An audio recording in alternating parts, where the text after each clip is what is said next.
আশা করি তোমরা সবাই ভালো আছো। আমি তোমাদের কৃপায় ভালো আছি। আজকে আমি তোমাদের কাছে একটা অমলেটের রেসিপি নিয়ে এসেছি। এখানে অমলেট দেখো, পেঁয়াজ লঙ্কা দিয়ে আমি অমলেটটা দেখো এখানে গুলে নিয়েছি। এখন দিয়ে দেবো।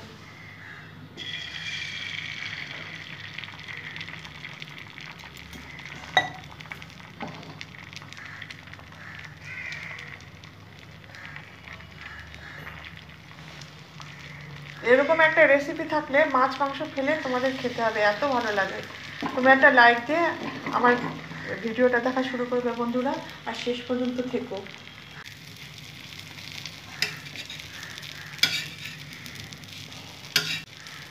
এইভাবে আমি অমলেটগুলো ভেজে নেব বন্ধুরা। মাঝখানে এরকম করে কেটে আমি নামিয়ে নেব বন্ধুরা। তেল গরম হয়ে গেছে, এখন আমি জিরে ফোড়ন দিয়ে দিলাম। এখানে তেজপাতা দিয়ে দিলাম আর গরম মশলা দিয়ে দিলাম। দেখো, এলাচ, দারচিনি, লবঙ্গ ভালো করে নেড়ে নেবো। ওটা দিয়ে দিলাম, আদা বাটা দিয়েও এখন নেড়ে নেবো।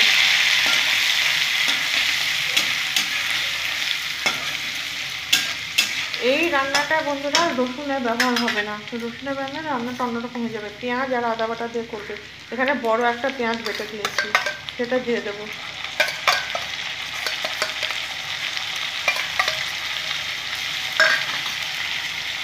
এটাও ভালো করে নেড়ে যাবে যতক্ষণ না পেঁয়াজের কাঁচা গন্ধ দূর হয়। এখানে 1 চামচ আদা আছে, জিরে আছে, আর 4-5টা কাঁচা পাকা লঙ্কা আছে, ওটা দিয়ে দেবো। ওটা দিয়েও ভালো করে কষে নেব।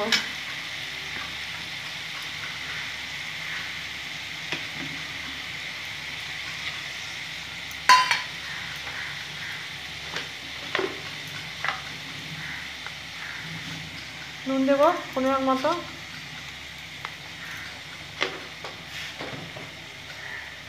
হলুদ দেবো।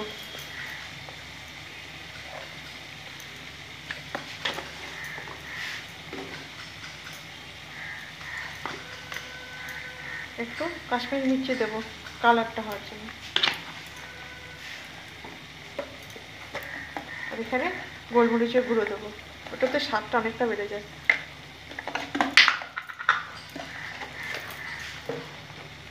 ভালো করে কষে নেব। সমস্ত মশলা দেওয়া হয়েছে, আমি ভালো করে কষে নেব। সেদ্ধ করে রাখা আলুগুলো দিয়ে দেবো। এইভাবে একবার সেদ্ধ করা আলু দিয়ে, পেঁয়াজ বাটা দিয়ে, আদা বাটা দিয়ে অমলেটের তরকারি করে দেখো, ভীষণ ভালো লাগবে। ভালো করে আলুর সাথে কষে নেব।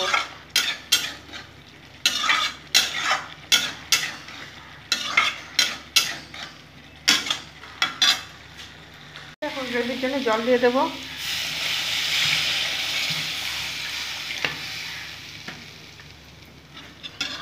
দুটো আলু আমি ভেঙে দেবো, গলিয়ে দেবো, তাহলে গ্রেভিটা সুন্দর হবে।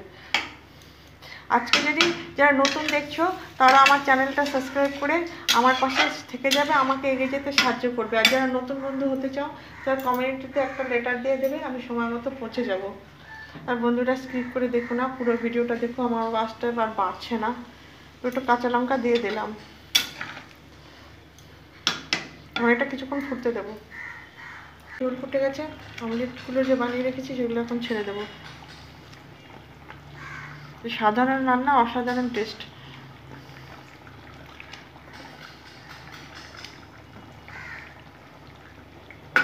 আবার কিছুক্ষণ ফুটতে দেবো। বন্ধুরা, আলু সেদ্ধ দিয়ে ডিমের অমলেটের রেসিপিটা হয়ে গেল। নামানোর আগে আমি একটু ঘি দেবো, এটা অপশনাল। তোমরা ইচ্ছা হলে দেবে, না ইচ্ছা হলে না দেবে, এটা তোমাদের ব্যাপার। কিন্তু মানে ঘি দিলে পরে প্রচুর টেস্টটা অনেকটাই বেড়ে যায়। দেখো কি সুন্দর কালারটা এসছে বন্ধুরা। তোমরা আমাকে সাপোর্ট করো বন্ধুরা, তোমরা সাপোর্ট না করলে আমি আর এগোতে পারছি না। আমি যাদের ভিডিও দেখি সেসব বন্ধুদের বলছি তোমরা আমার ভিডিওটা একটু দেখে দিও। আজকের সিম্পল রেসিপিটা কেমন লাগলো তোমরা অবশ্যই জানাবে। এই একবার এইভাবে করে দেখবে, অনেক ভালো লাগে। তাহলে আজকের মতো আসি বন্ধুরা, আবার অন্য কোনো রেসিপি নিয়ে হাজির হব। তোমরা ভালো থেকো, সুস্থ থেকো। এটা অফ করে দিলাম, দেখো কি সুন্দর কালার টেস্টি বন্ধুরা, ঢেকে দিলাম। Thank you.